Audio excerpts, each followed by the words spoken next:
Howdy folks, Jay Boone here from Emerald City Guitars with my Friends Pick Friday, and today I have a really special guest, a really good buddy of mine, Tom Petersson from Cheap Trick fame. Welcome, Tom. Hi, Jay. It's great to see you, man. And you're still here. I'm still here 25 after years. Closing in on that, about 23, and that's it? Yeah. Honestly, it seems like a lot longer, Forever. doesn't it? Well, you know, I remember distincly the first time I saw you come in the store. I was up in that case loft over there. One of my sales guys says, Tom Petersson from Cheap Tricks here. And I'm like, about dropped the case I had up there. And I looked down and there you were standing there. It had to be 20 years ago. Yeah. Did I buy anything?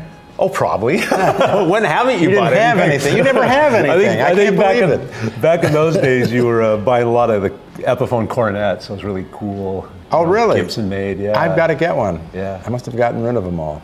Really? Man, you must have bought 4 or 5 of those from me. Some really cool ones. Yeah, that's true. I got a Silver Fox one from you, Yeah. right? With the stop tailpiece. Yeah, yeah. And maybe one of those Wildwood green ones, or did you get one of those? No, I've never seen a Wildwood cornet. Oh yeah, yeah. See, you're holding out on me. Maybe I have it at A home. lot. You're holding out a lot. Yeah, dude, you bought some really cool basses, too. That really freaky Harvey Thomas bass. That thing, God. it's not. If you had to have one bass, that's probably not the one you'd pick. Yeah, yeah. Especially if you're on a desert island, It's you have the this little smallest gold little sparkle. teardrop. Yeah, It's not the Harvey's dearly departed, right? So we can talk freely about his craftsmanship. It wasn't the best. Yeah, I think he made it for his the gal that played bass in his band. It was a small gal, so a very small bass for a small gal. But yeah, man, we're guitar geeks and gear nuts, obviously, and we could talk about that forever.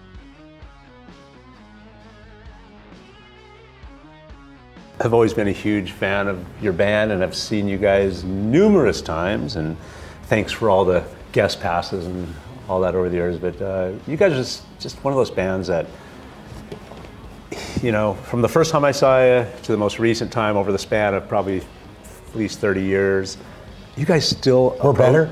Dude, you guys approach this thing with so much energy and stamina and love of the music, and just a great live band, man. My hat's off to you guys. You guys are amazing. You've shared some stories with me about how you guys kind of originated in Chicago. And Well, we grew up, the 4 of us grew up near Chicago, about 60, 70 miles west of Chicago.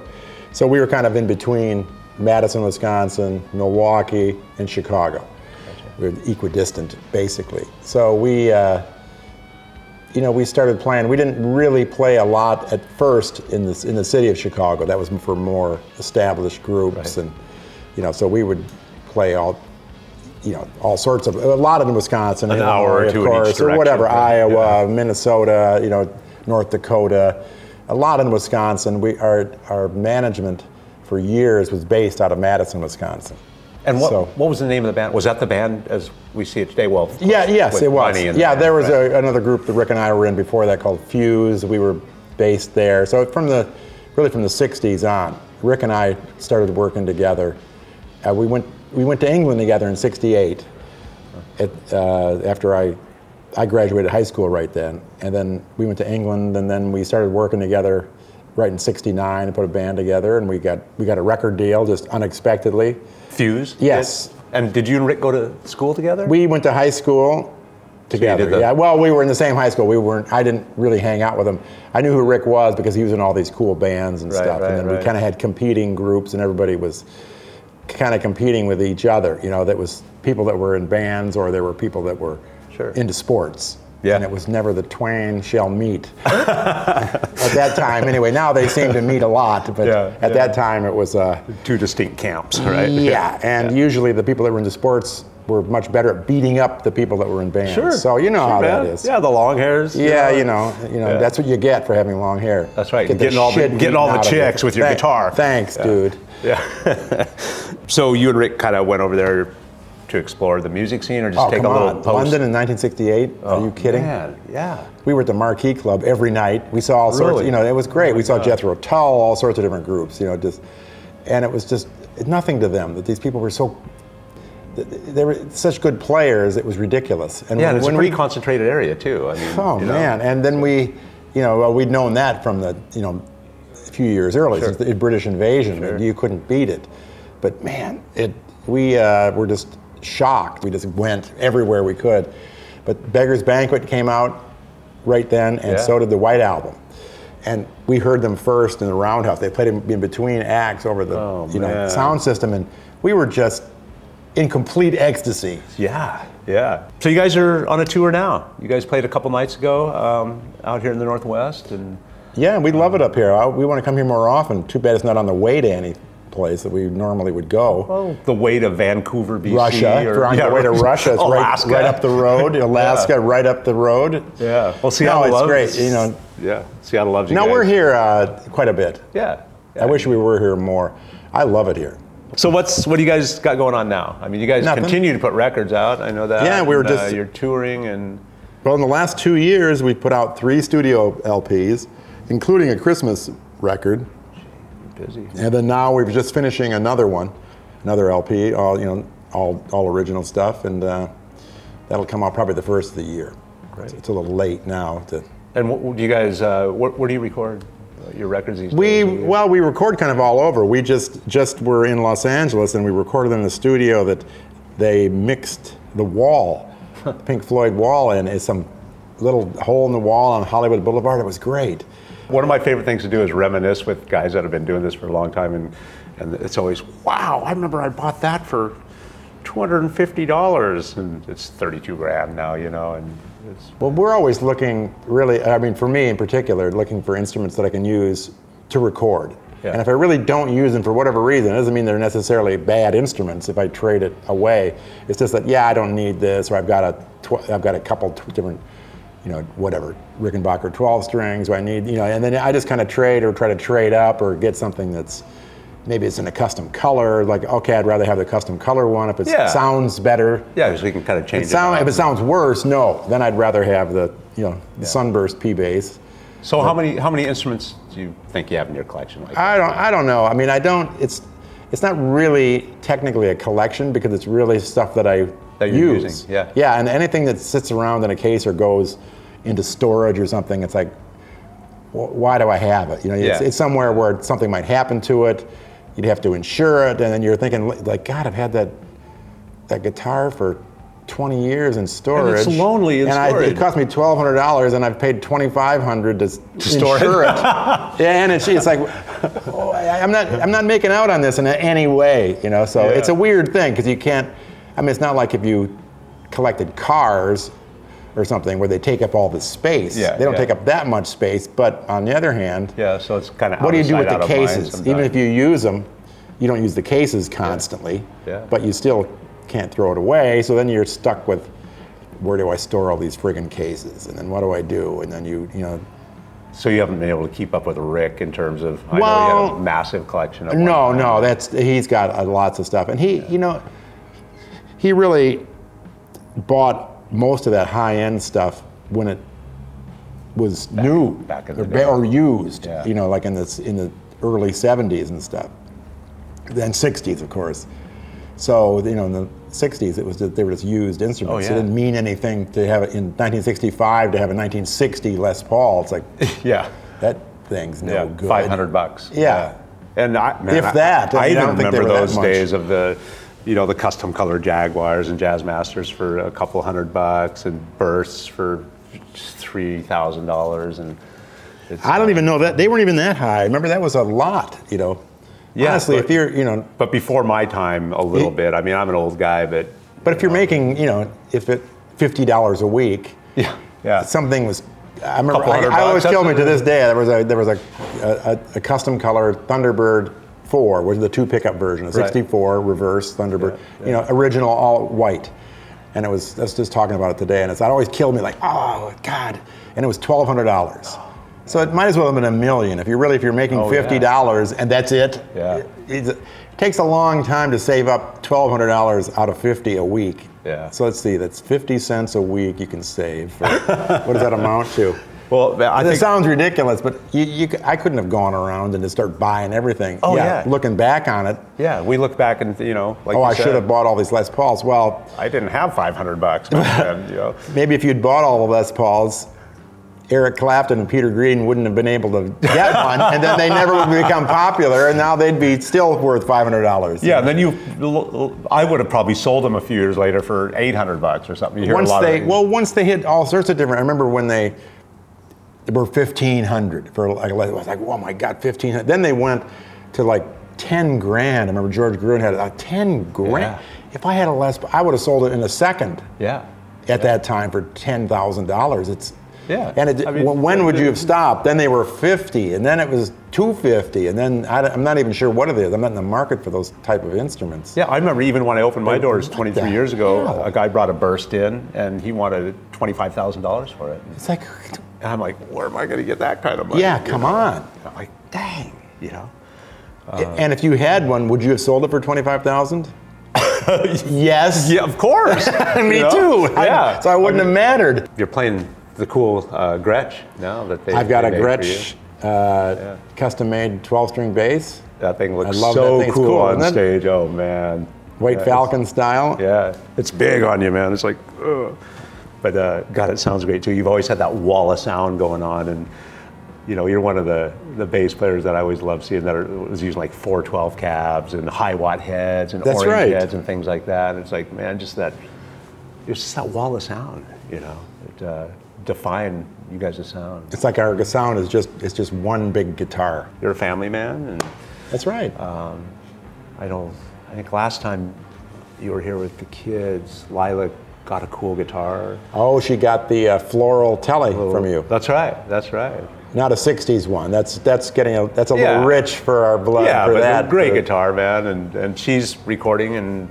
Oh, she's got a record that's going to come out soon. She's great. She's a great singer, songwriter.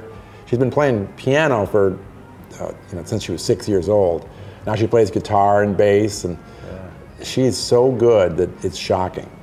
And then also, I know that you have a deal that you do with your son Liam. Right. It's actually our son Liam is autistic, right? And we started basically writing songs for him for fun that he could sing along. So really, my wife Allison had the idea. She goes, "Why don't you put some songs together that have simple lyric content, because he has a hard time figuring out what's going on in a song. There's too many words, right, and it's too and he'll only when he sings this, if he sings along with a song at all, he'll sing the first word or couple words and then wait and then do the last line or the one part of the chorus or one, but coming in the right spot. But it's like, okay, he knows where it goes. He does this other stuff's just confusing. Yeah. So we did it for the hell of it. We did first thing we did was a song called "What's Your Name," and that's the entire lyric content. What's your name? What's your name? Hello, hello. What's your name? What's your name? I said, I went in a little studio and played it for him. He was in ecstasy, and he starts answering, Liam, and he didn't talk at all then, at all. He didn't, and we went to the store the next day, and he started asking the cashiers and almost everybody he ran into what their name. Yes. That's amazing. Like, oh, whoa, wait a minute here. And he didn't do anything like that before. He didn't converse with anybody or start asking total strangers. He didn't put sentences together, really. So that song was directly responsible for him? He just did it. So then we just kept going. But we wanted to do songs that sounded heavy and they were rock music, not Jimmy Crack Corn or row, row, row your boat. We wanted to do songs that sounded like I'm the Walrus, but had simple lyric content. Kind of everyday things that you talk about, right? Everyday things and things that I need help or I'm sick or whatever. It would be the things you could help people that had a hard time either learning how to speak or whatever the different reasons would have been. Right. But we wanted it to be kind of universal in that it wasn't little kiddie themes. Right. Got involved with the music therapy world. Ben Folds actually was big into it, and he goes, do you know Megan Morrow? We go, no, and she's the one who worked with and got with Gabby Giffords, the congresswoman who was shot down in Arizona. Right. Well, she was the musical therapist who got her to speak again and got her back down in Houston. She goes, she's the superstar of music therapy, so you got to contact her. So we got a hold of her and told her what we were doing. She's totally into it. So she was our advocate completely. Nice. So we went to the music therapist convention in Kansas City, and we spoke and did this whole thing. And it was the greatest thing because there's all these young people, mainly college kids that were in school for music therapy, but for all different reasons. For people with, in nursing homes, people that had brain injuries from accidents or a stroke, or all different reasons why people have to learn to speak again. Yeah. People, for us, it was autism. Yeah. But it became more kind of universal for that. It wasn't for little kids, and it wasn't just for the autism world. Everybody, I mean, for addiction and stuff, and they need music therapy, but they don't have any friggin' music that they can stand. It's all row your boat, that stuff. You know, it's like, okay, you're a teenager. Silly things that they've heard forever, you know. So we are just really in the middle of it, of putting together a real music therapy program. And it's Rock Your Speech? Yes, Rock Your Speech. So you can go check it out at rockyourspeech.com. You're going to play a little bit of bass for us here. I just got this really cool Gibson 1962 EB-0, and you're very familiar with these. And this one, it's this Bakelite pickups, the early 60s ones. I've got a couple mid-60s ones that have the big chrome one. Yeah. And they're really dark and... They usually, I mean, the EB-0s, these Bakelite pickups, to me, are the best sounding ones because they're definitely dark. If you're looking for high end or trebly sound, this is not the instrument for it. But they're dark and they're dirty, but not just pure distortion. Muddy. Yeah, they're not really muddy, where the newer ones are. I think. And I plugged this one in compared to my 65, which is just, I mean, almost unusable, but it's kind of, if you want like distortion, it's cool. It's good for that. Yeah. But this one has definition, and I was just thinking, like, this is kind of that same pickup they used on the, remember the violin shape? Yeah, it is. And then there's a different version too, where the very earliest ones have the screws here. Oh, right. On the corner. But those that original Explorer bass or whatever, the one that there's the one off. And that nobody knows. Those early, but these, that's the ticket, that Bakelite. And they're thick and dark, and they're just not pure distortion. So I love this. I always think Jack Bruce. When I had a later version again when I was a kid, because I was really into Jack Bruce, and I saw that, I was, I gotta get that, cream. Yeah. This one also, it has the cover in the case, and it's a really cool example. It's cool. So you're gonna rock that for us a little bit? Well, I guess so. I saw some of your other YouTube videos, and I was talking to Liz about it. And who's this kid this most unbelievable guitar player? He's young. He's like Glasses? 19. Yes. Nicholas Solo. Yeah. She goes, I got to play this for you, and it's like, oh, great. Yeah. The guy's some dynamo. Now I have to follow that guy? Yeah. It's like, thanks, Liz, for setting me up here for failure. Dude, we get some of these great young people coming in here, and you'll just kind of be in the other room, you hear them noodle around here, and going, who's those people? Who are you? Don't let them go. How old are you? Will you come and play? This is sickening. I know. Man. Guitar is alive and well, man, and there's some very talented people out there. And so without any more delay, Tom, we're gonna plug you in there and let you play a little bass. I just want to see what these sound like, right? Yeah, man. So thank you so much, man. I love you, Tom, and I love your band, and I wish you the best. Now, does this mean I get any good deals on anything? Of course, of course. Can I get one? Can't you have like a top pot where you buy the coffee and then you get a little? Oh, sure. Yeah. They punch your ticket, like I get nothing. A free one after. I think we got you up to like 11, so you need to buy one more, man. All right, so I'm gonna have Tom play this lovely 1962 Gibson EB-0 bass through this vintage black bass Bassman head and cab. Should sound awesome. But all right. Okay. Tom, thanks again, man, and I look forward to hearing this. All right. You know what I like about these EB-0s too? They're very forgiving. You can make mistakes like crazy, and you can't tell. Wow. I don't know. Wow, this is great. It looked like he really knew what he was doing. All right, Tom Petersson.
Mm-hmm.